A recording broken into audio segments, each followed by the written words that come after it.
বাগেরহাটের চিতলমারীর একটি বাণিজ্যিক ভবনে লাগা আগুনে নিহত হয়েছেন অনিতা নামের এক নারী। এ ঘটনায় দগ্ধ ৪২ জনকে চিতলমারী উপজেলা স্বাস্থ্য কমপ্লেক্সে ভর্তি করা হয়েছে।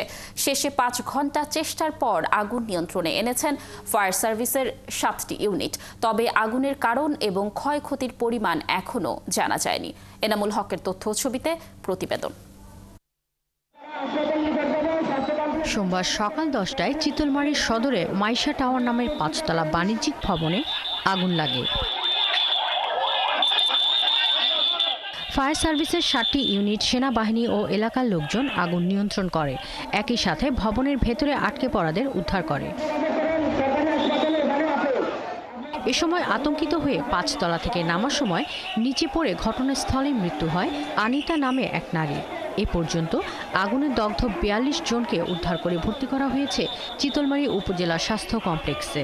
আহত হয়েছেন ফায়ার সার্ভিসের সদস্যরাও। অনেক বড় একটা ভবন, এখানে অনেকগুলো প্রতিষ্ঠান, অনেক ব্যবসা প্রতিষ্ঠানের ভিতরে লোকজন কেমন ছিল এটা এখনো বোঝা যাচ্ছে না। সরকার ব্যবস্থায় থাকুক না কেন, তাদের কাছে আমার নির্দেশ আশা থাকবে যে প্রত্যেকটা থানায় যেন ফায়ার সার্ভিসের ব্যবস্থা করা হয়। ভবনটিতে সোনালী ব্যাংক, কৃষি ব্যাংক, ব্যাংক এশিয়া সহ 4টি ব্যাংকের শাখা রয়েছে। বিভিন্ন কোম্পানির শোরুম। ৫ তলায় ছিল আবাসিক ব্যবস্থা। ধোঁয়ার ব্যাপকতার জন্য অনেক লোক আটকে পড়েছিল। আমাদের ফায়ার সার্ভিসের লোকজন এসে তাদেরকে গ্রিল কেটে রশিদে উদ্ধার করতে পেরেছে। একজনের মৃতদেহ আমরা পেয়েছি, তিনি 4 তলার উপরে সিঁড়িতে ছিলেন। পুলিশ কর্মকর্তা জানান, আগুন পুরোপুরি নিয়ন্ত্রণ হয়েছে। তবে আগুন লাগার কারণ ও ক্ষয়ক্ষতির পরিমাণ এখনো জানা যায়নি।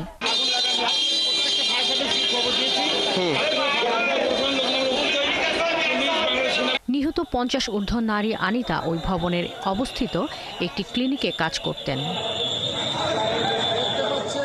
শাকিলা শম্পা, ৭১।